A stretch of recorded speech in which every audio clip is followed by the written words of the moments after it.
The trade station called Drift Point 12 hung quiet at the edge of neutral space, where pirate toll rings and broken freighters drifted in lazy circles, and every captain paid bribes to pass alive when the signal came.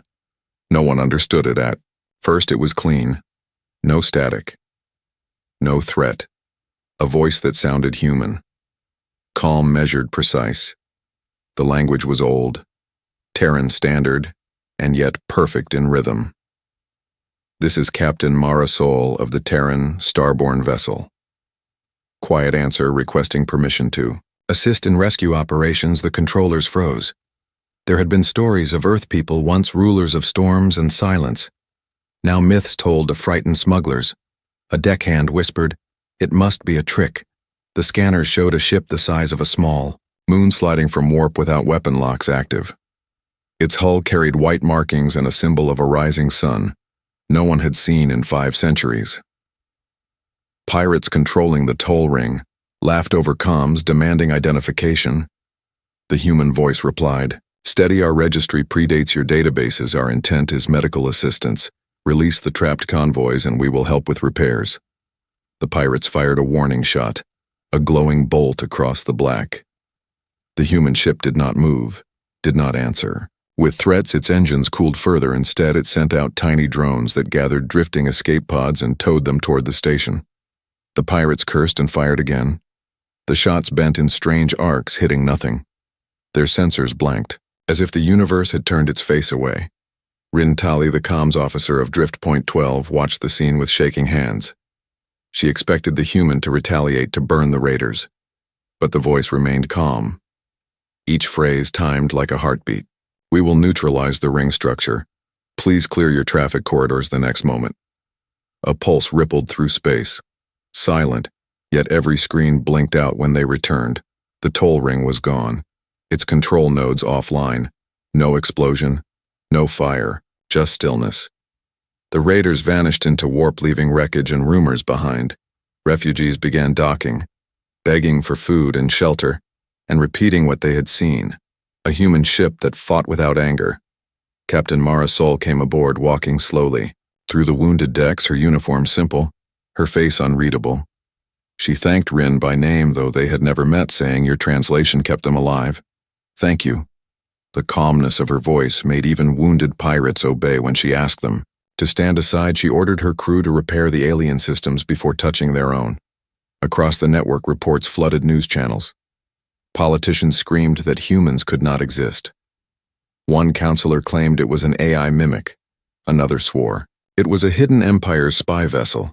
Yet the footage from every angle showed no deception, only disciplined silence. The human vessel, broadcasting soft music while tending the injured of a dozen species. When the panic rose highest, the quiet answer sent one more transmission to every receiver in the sector, to the Galactic Council and beyond. "We request audience to discuss lawful trade-safe corridors and mutual defense against piracy. Our protocols align with the Starborn Oath. We mean no harm. We will wait in neutral orbit until contacted." The message contained no threat, but within hours, fleets were moving, half to protect, half to destroy. For none could understand how a species once thought extinct could return, speaking of peace with such unbearable steadiness. Rin Tali stood at the viewport, watching the great ship hover against the pale nebula. It did not flicker or posture. It simply waited, as if time itself bent around its patience. And for the first time she realized why the stories had survived through the centuries. It was never the weapons that made humans feared, it was the calm behind them, the way they could look into the storm and not raise their voice. The Council would soon send envoys, and spies would crawl across data lines, but out there the quiet answer waited. Engines, cold lights dim, her crew moving with purpose, unhurried, unafraid, as if they had already measured every heartbeat of the galaxy and found it wanting. The first contact had begun, and the galaxy would never rest the same again, the calm before the panic. The Galactic Council met in a ring of mirrors where every delegate could see their own reflection, multiplied into infinity, and still they could not see the truth. The hall was filled with noise, shouts about security breaches, fake broadcasts, ancient myths revived by propaganda, until the voice of Counselor Dreven cut through the confusion. He was from the core worlds, silver scales glinting under the cold lights, He said, "Humans vanished. Centuries ago, their system burned, their fleets rusted. What we see is an imitation, a puppet made to unsettle us, but the chamber screens played footage of the ship, again and again. Hull numbers in Terran script. The rising sun emblem glowing faint. Under the nebula light and that quiet voice repeating the same request, no aggression, no demand, only patience." Across the outer colonies, the name Terran spread like wildfire. Pirates fled their bases, traders changed routes, and people began painting crude suns on their ships, believing it brought protection. Merchants at border stations told stories of a human captain who spoke as if she had lived 1,000 years, who rescued children from raider cages without raising a weapon. Rumor turned to belief faster than law could follow on Drift Point 12. Rintali became the accidental bridge between species. She now worked beside the human technicians who were rebuilding the communication lattice. Captain Marisol allowed her to observe their routines. Everything was ordered calm. Even the soldiers who guarded the docking bay did so without tension. Their rifles stayed slung and their helmets retracted. They smiled while repairing broken circuits. Their laughter low and patient. Ren noticed they spoke to machines as if to old friends, not tools. One of them explained that every system had memory and deserved respect. She had never heard such a thing before. Messages from the council began to arrive heavily encrypted, insisting the humans present themselves for inspection and registration. Captain Mara agreed immediately, saying, "Transparency builds trust." Her calm tone unsettled the observers. More than defiance could the human ship release navigation logs, sensor data, and biological readings showing no weapons of mass control, no invasive signals, only a strange rhythm of electromagnetic pulses that matched human heartbeats across the vessel. It was as if the entire ship breathed with its crew. An escort fleet of 12 council cruisers arrived, painted in imperial colors. Their commander, Admiral Corvin Tally Rin's uncle, sent a personal message to his niece, ordering her to return to the flagship and abandon the humans. He warned that the situation could turn hostile. She hesitated, her heart torn between family and the silent strength she had seen aboard Quiet Answer. She asked Mara what she should do. The captain looked at her for a long moment and said, "Fear is data. What you do with it defines you." That single sentence settled something deep inside her. She stayed when the escort convoy moved into formation around Quiet Answer. The humans followed orders perfectly.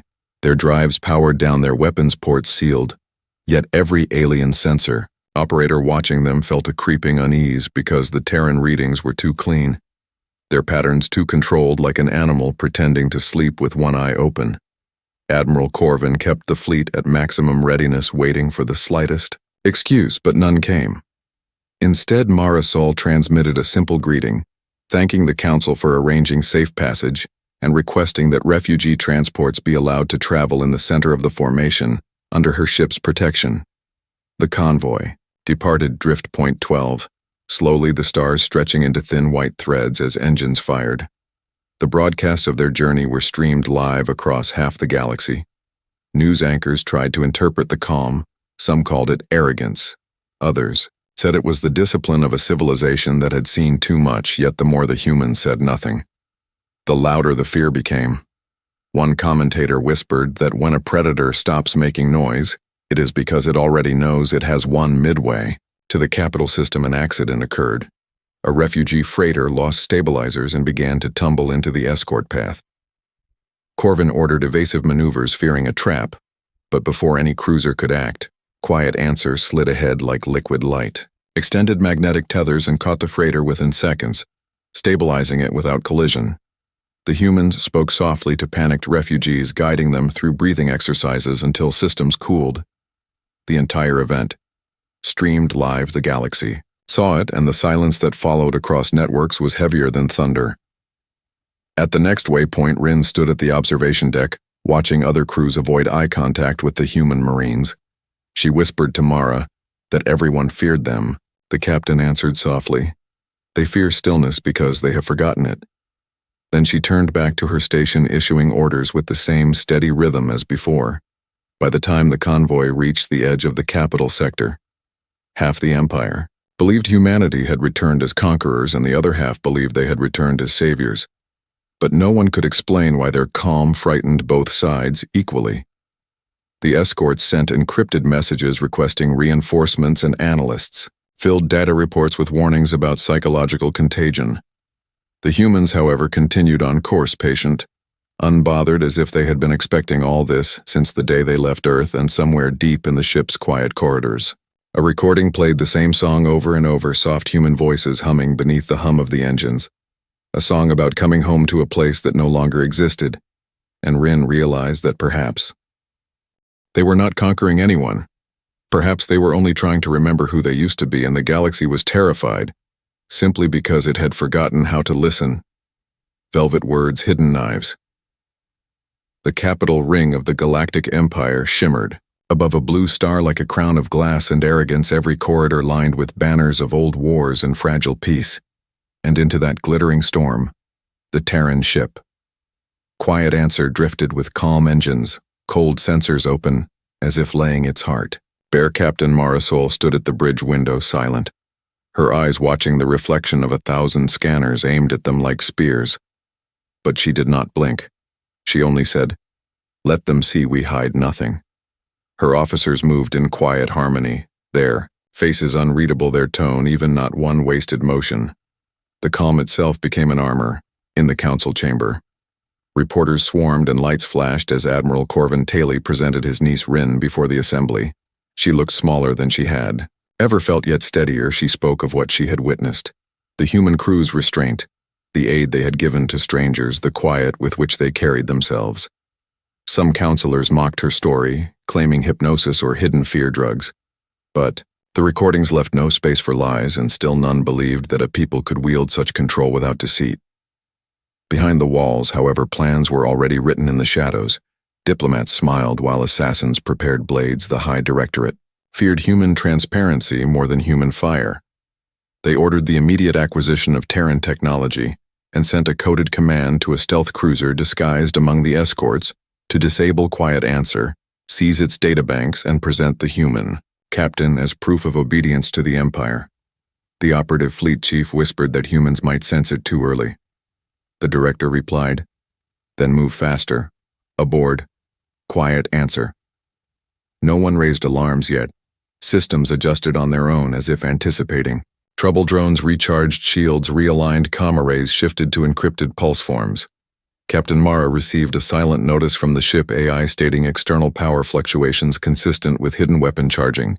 She simply nodded and continued, speaking with Rin about refugee relocation as if discussing the weather. Rin tried to warn her again, but Mara smiled, saying calm is not absence of danger, it is mastery over response. She looked to her officers and said, "Prepare for unexpected company." The strike came without warning. The stealth cruiser fired an ion spike meant to fry the Terran engines instead. The pulse vanished. Swallowed by an invisible field, the escort fleet reeled in confusion. The human ship had not fired back.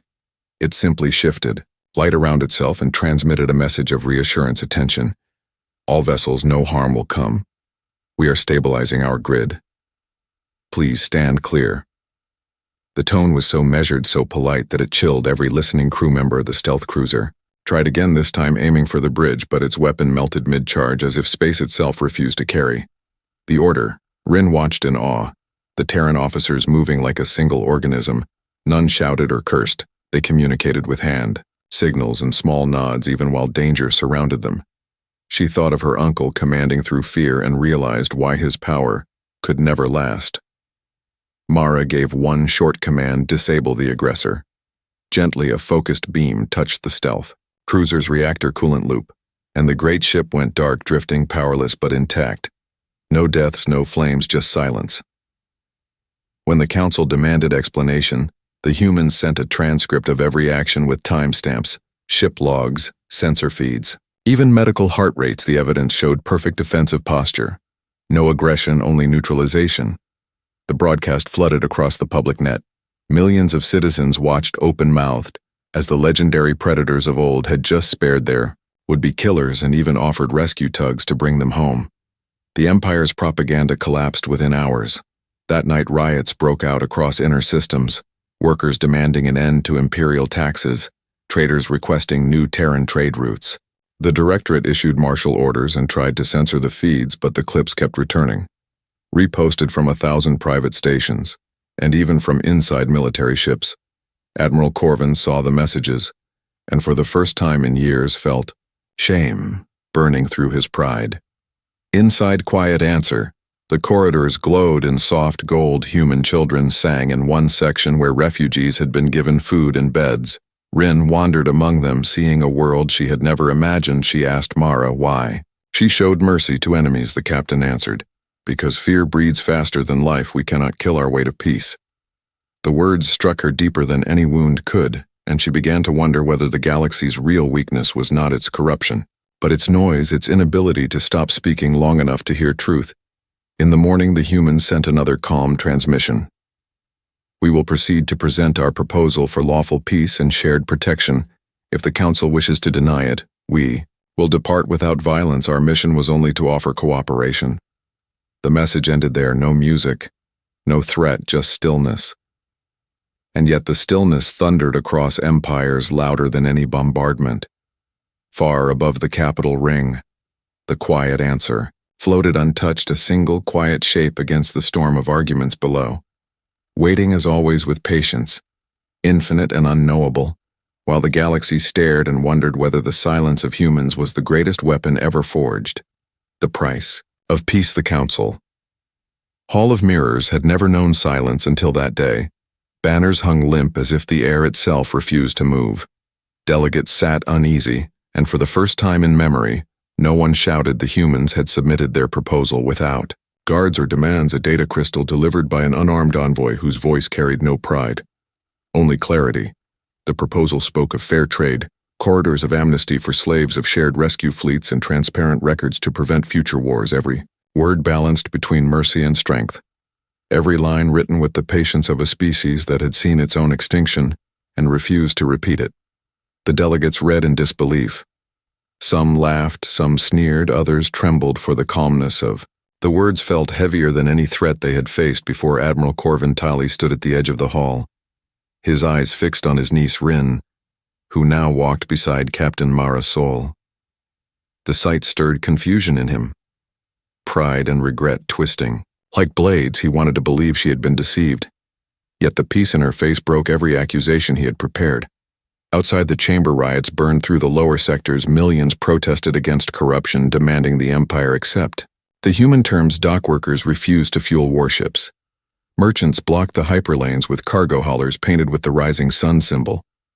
The government's broadcast network tried to calm the outrage by branding humans as manipulators, but that only spread the message further. When the truth sounds gentle, the lies scream louder.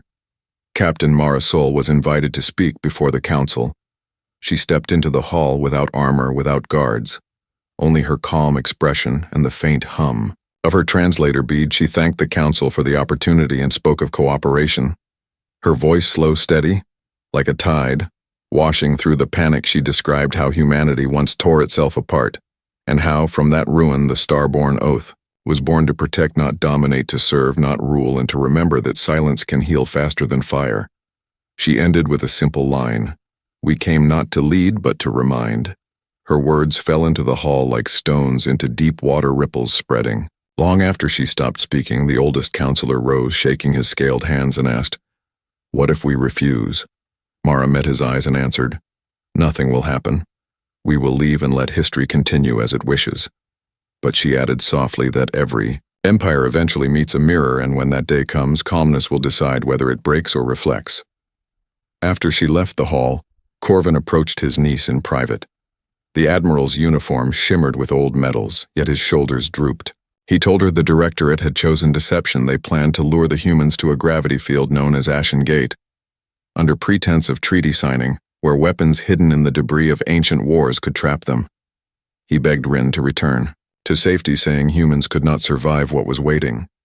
She looked at him with sadness, not anger, and said, "You taught me to follow honor, not orders." She carried the warning to Mara, expecting arrest for disobedience.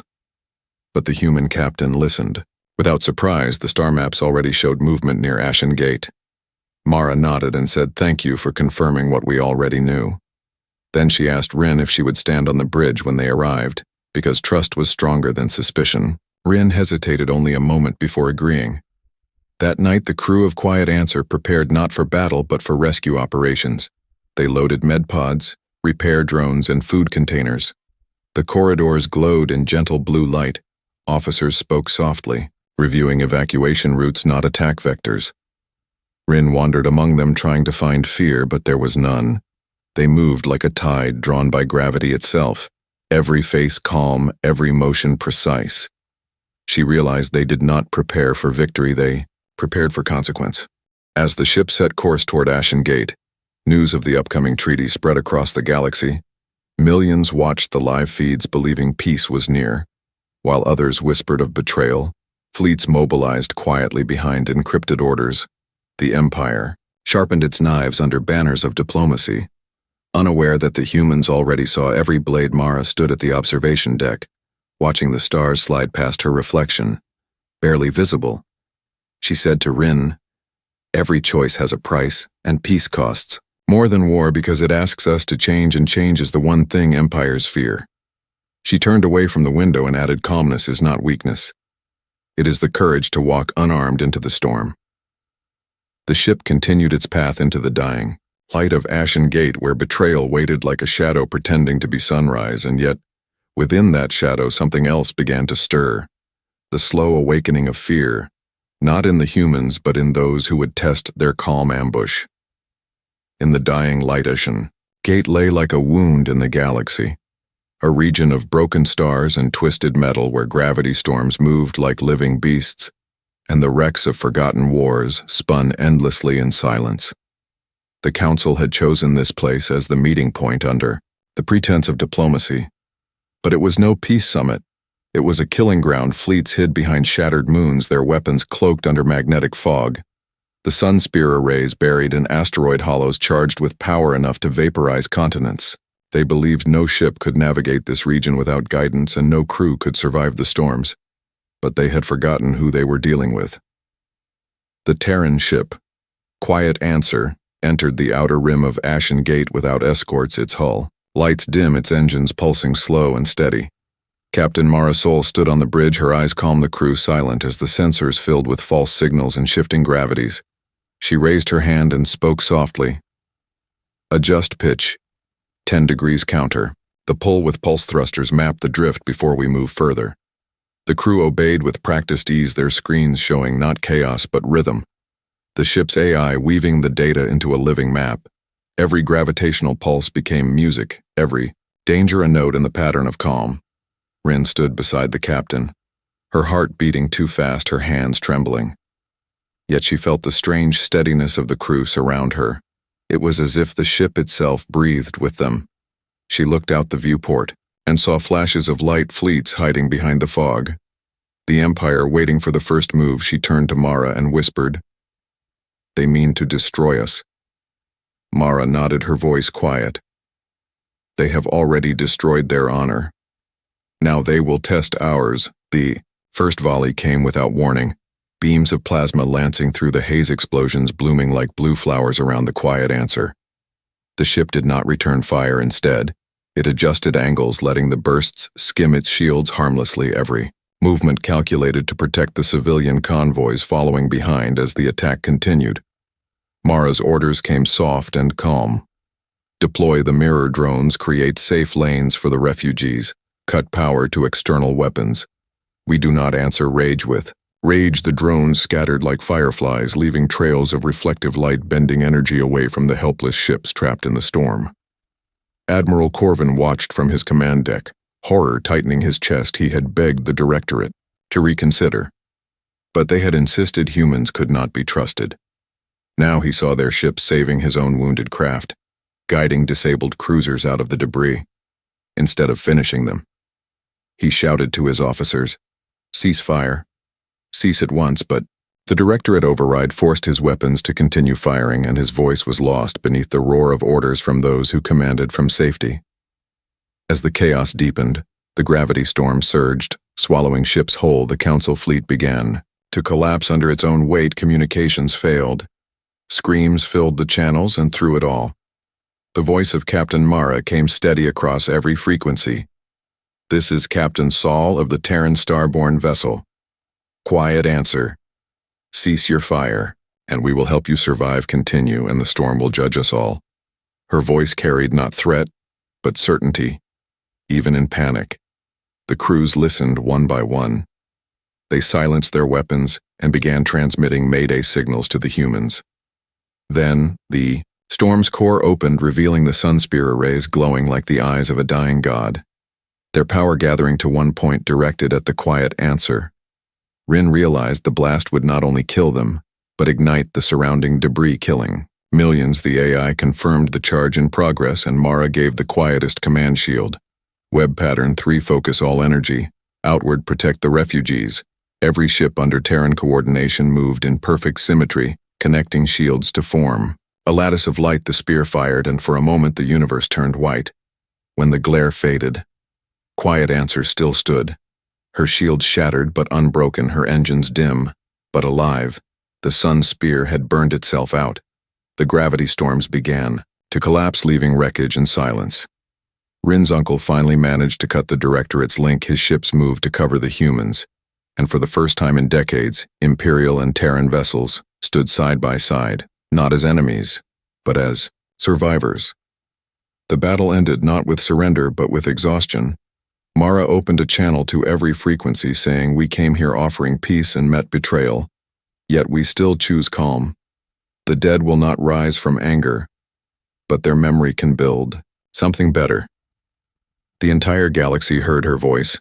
The image of the human captain standing in flickering light became a symbol.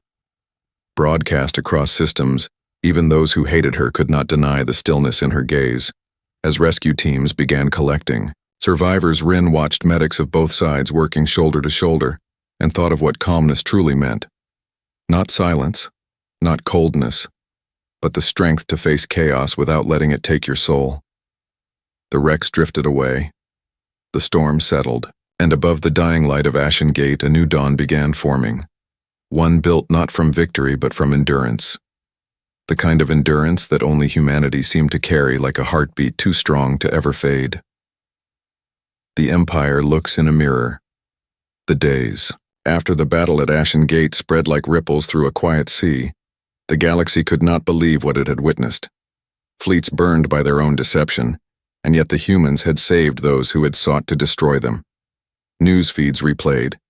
The moment the sun spear exploded and the Terran shields held, every voice spoke the same line: "They could have annihilated us."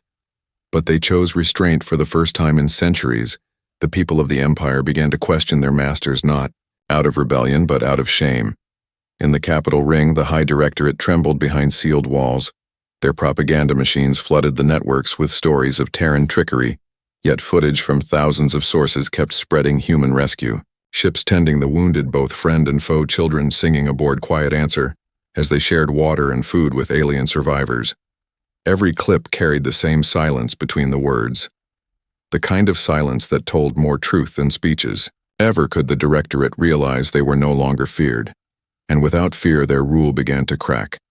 Admiral Corvin returned to the capital, escorted by Terran medics who treated his burns without question. He had fought against them, and still, they had saved him. His officers watched in disbelief as human engineers worked alongside their crews, repairing Imperial ships without payment. When reporters asked Captain Mara Sol why she helped those who had betrayed her, she answered, "Calm is not loyalty to self, it is loyalty to life." And the galaxy had no reply strong enough to drown those words. Across the border worlds, uprisings began not of guns but of refusal. Dock workers sat down in silence. Miners shut off reactors and left signs. Painted with the human sun symbol, trade guilds announced they would no longer supply fleets that fired on civilians. Planets once considered too small to matter now declared independence under the Charter of Open Lanes, and the Terran calm had become a contagion spreading faster than any rebellion. Rin walked through the refugee decks of Quiet Answer, watching alien doctors and human scientists working together. She saw laughter between species that only weeks ago had seen each other as myths and enemies. She turned to Captain Mara and asked why the humans still waited here when they could leave and return home. Mara looked at her with quiet eyes and said, "Home is not a place. It is the promise we keep when we choose not to become." What hurt us, Rin understood then, that the Starborn Oath was not a legend. It was a discipline born from loss and memory. Meanwhile, in the council chambers, the debate turned desperate. Some demanded surrender. Others wanted revenge. One speaker shouted that humans had stolen their faith, another claimed they had given it back. But the most striking moment came when Admiral Corvin entered the chamber without armor, without medals. Only the plain uniform of service. He placed his rank badge on the floor and said, "The Directorate led us into a trap and the humans pulled us out. They are what we pretend to be." His voice echoed through the chamber like thunder after too long. A drought. Mara Sol received an invitation to attend the emergency summit. Under open broadcast, she agreed on one condition: that every delegate's words be recorded and made public for all citizens to hear. When she entered the hall, she was unarmed, her uniform simple. Her steps measured the same reporters who once called her monster now called her savior. She ignored both labels and stood at the center. The lights dimmed and she spoke. She told them that peace cannot be a contract signed under fear. It must be a reflection of the truth, that all life deserves safety. She offered no threats, no promises, only the truth of what she had seen. Cruelty born from panic power feeding on noise. She said the galaxy has forgotten the power of quiet resolve, and that forgetting has cost too much. She asked them not to worship humanity, but to learn from the patience that had once terrified them.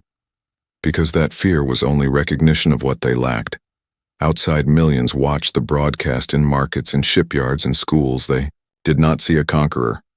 They saw a mirror showing them what they could become if they chose calm over chaos. Within days, smaller worlds began to form new councils, using the Terran model, open communication, recorded sessions, citizen oversight. The Directorate issued orders to shut them down, but the commands went unanswered. Soldiers laid down arms not out of loyalty, but exhaustion. Rin's uncle watched all of it unfold, and finally understood his niece's choice. He visited Quiet Answer, in secret, kneeling before Mara and saying, "I see now what we have feared all along. We feared not your strength, but your peace." She placed a hand on his shoulder and said, "Then you have already begun to change." He looked up through the viewport where the stars shimmered like candles and whispered, "Perhaps this is how empires end, not in fire, but in understanding." The summit drew to a close. The council prepared to vote on the Charter of Open Lanes, a document written jointly by humans and aliens. For the first time in galactic history, it was no treaty of dominance but of mutual protection, a fragile seed planted in the ashes of betrayal. When Mara signed her name, the hall fell into silence that stretched across systems, and in that silence, a civilization began to breathe again. The calm had become not a weapon but a cure, and the Empire, for the first time, saw itself clearly in the mirror. Humanity held before it. The oath. Kept. The capital ring floated above the burning clouds of its world, the once shining seat of the Empire now trembling in the echo of its own fear. Fleets surrounded it like frightened birds, unsure whether to flee or fight. The humans had not advanced. They had not taken a single planet yet. The Empire felt surrounded by something far greater. The weight of calm. The Terran fleet waited in formation, engines, idle, weapons, silent, not a threat, but a presence that could not be ignored. Inside the council hall, delegates argued through exhaustion, voices cracking. Beneath the strain of what they had become, half the Empire had already joined the new charter. Signing away the right to conquer, the other half still clung to control, whispering that humanity's peace was a trap. But evidence had piled too high. Videos of Terran ships protecting both enemies and allies alike. Reports of aid shipments sent to starving colonies that had cursed their name until the food arrived. The truth no one could twist. The Directorate saw their power dissolve, and in their desperation, they activated their final command code, the Sun Spear hidden beneath the capital ring, a weapon built to ensure obedience, even from stars themselves. On the bridge of Quiet Answer, alarms rippled softly across the panels, but the crew did not move with panic. The ship's AI confirmed the readings. The weapon was charging, directed not at the Terrans, but at the evacuation lanes full of civilians. Captain Mara Sol closed her eyes for a moment, then spoke to her officers, steady and calm, shields full forward. Redirect auxiliary to the civilian corridor. Extend protection web to allied ships. All hands prepare for containment. They moved instantly, each motion practiced as if they had rehearsed this moment for generations. Sunspear's beam lit the darkness like a second sunrise lancing toward the helpless convoys. But the quiet answer and the Terran fleet moved as one, their shields connected into a single network, absorbing the light, breaking it into harmless energy. Waves that rippled through space like a gentle tide when the brightness faded. The weapon was dead. Its core burned out, and the ring still hung intact below it. Millions watched the broadcast live across the galaxy. The humans had stopped the Empire's final weapon not with fury but with patience. On the council floor, chaos erupted. The surviving Directorate leaders screamed orders, but their guards refused to move. Admiral Corvin stepped forward, his voice carrying the weight of a man who had seen too much. He declared the Directorate dissolved and placed himself under arrest for the crimes of the old Empire. When the crowd of delegates began to shout for vengeance, Mara's voice came through the comm channels carried on every display. Not destroy what you can redeem. Peace cannot grow in ashes, you must plant it in soil still alive. Her tone silenced the mob, and for the first time in living memory, the capital ring went still. Rin stood beside her uncle watching the Terran crew. Lower emergency shuttles filled with supplies for the wounded cities below. She turned to him and said, "I once thought calmness was weakness. Now I see it as strength strong enough to hold mercy when everything breaks." He nodded, tears burning through, the exhaustion saying, "Perhaps that is the power we were always missing." The next morning, the new Charter of Open Lanes was signed, not as a treaty, but as an oath. Delegates from hundreds of worlds stood together beneath banners that bore both the rising sun of Earth and the spiral of the Council, a symbol of balance, not rule. The document outlawed raiding, banned bonded labor, and established joint courts where all species held equal voice. The Terrans did not claim leadership, they refused. Every seat of privilege. Instead, they offered guidance, ships, medical aid, and the quiet promise that if war ever returned, they would answer not in anger, but in defense of the innocent. When the ceremony ended, Captain Marisol walked alone to the EO observation deck, watching the stars roll slowly over the horizon. Rin approached carrying a small data crystal. It contained transmissions from the outer colonies, distress signals weak and almost lost. Mara listened, the sound of distant voices calling for help in systems untouched by the new peace. She smiled faintly, saying, "The work never ends, does it?" Rin shook her head. "The galaxy is wide, Captain," and Mara replied, "Then we go where we are needed." The quiet answer prepared to depart, its engines humming like a heartbeat across the void. The crew gathered one last time at the main deck. Mara addressed them with quiet pride, saying, "We kept the oath. We faced fear and did not become it today. The galaxy knows what calm can do. The next chapter belongs to them, but our path continues." The fleet answered with a single unified salute, and the ship turned slowly away from the light of the capital ring, heading into the unknown. As it vanished into the dark, the broadcasts carried the final image of the Terran flagship, its hull glinting silver against the nebula, the music of human voices fading into the hum of the cosmos, and across 1,000 worlds, beings of every kind watched and understood what had truly terrified them all along. It was not human power, not human weapons, but the unshakable calm of a people who had walked through extinction and learned to greet the storm with a steady hand and an open heart. And from that day forward, when the stars whispered the word human, it no longer meant fear. It meant hope. The door into darkness. The quiet answer moved beyond the edge of known space, leaving the capital ring behind, and the galaxy still whispering of what it had witnessed. The stars stretched into silver threads, as if the universe itself paused to watch a species that had returned from legend without anger, without triumph. Only calm Captain Marisol stood at the observation deck, watching distant nebulae fold like fabric in the void. Her eyes steady, her thoughts measured. She said softly to herself, "Every storm has its calm, and every calm hides a storm somewhere out there." A signal pulsed faintly through the darkness. Weak, distorted, but unmistakably alive. Rin Tali stood beside her, holding the crystal. Of distress transmissions from systems abandoned and almost forgotten worlds, she asked, What will we do now? Mara turned her gaze toward the void, the light of the unknown casting shadows across her face. We answer, calls that others ignore. We bring hope where fear has festered. We walk into the dark, not because it is safe, but because it is needed. She gestured toward the faint pulses flickering in the emptiness, each one a life reaching out for aid.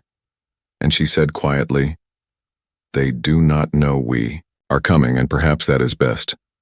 The crew moved with practiced silence, loading aid pods, checking life support corridors, humming softly with the pulse of controlled energy. Every action precise, deliberate. No one rushed. No one hesitated. Every heartbeat synced with the ship and with each other. The quiet answer was alive, not as a weapon, not as a conqueror, but as a guardian. Every light on the hull a promise. Every engine thrum a vow to protect the innocent across the galaxy. Fear still lingered in some hearts, yet curiosity and hope began to seed themselves where terror had ruled. Rin thought of the empires she had left behind, of the directorate dissolved, and of the charter of open lanes, signed by hands that had once only known power, now learning restraint. She wondered if peace could truly follow them, or if darkness would always rise to test the calm. Mara placed a hand on her shoulder and said, "The galaxy will always have shadows. It is our duty to walk among them and show what light can do.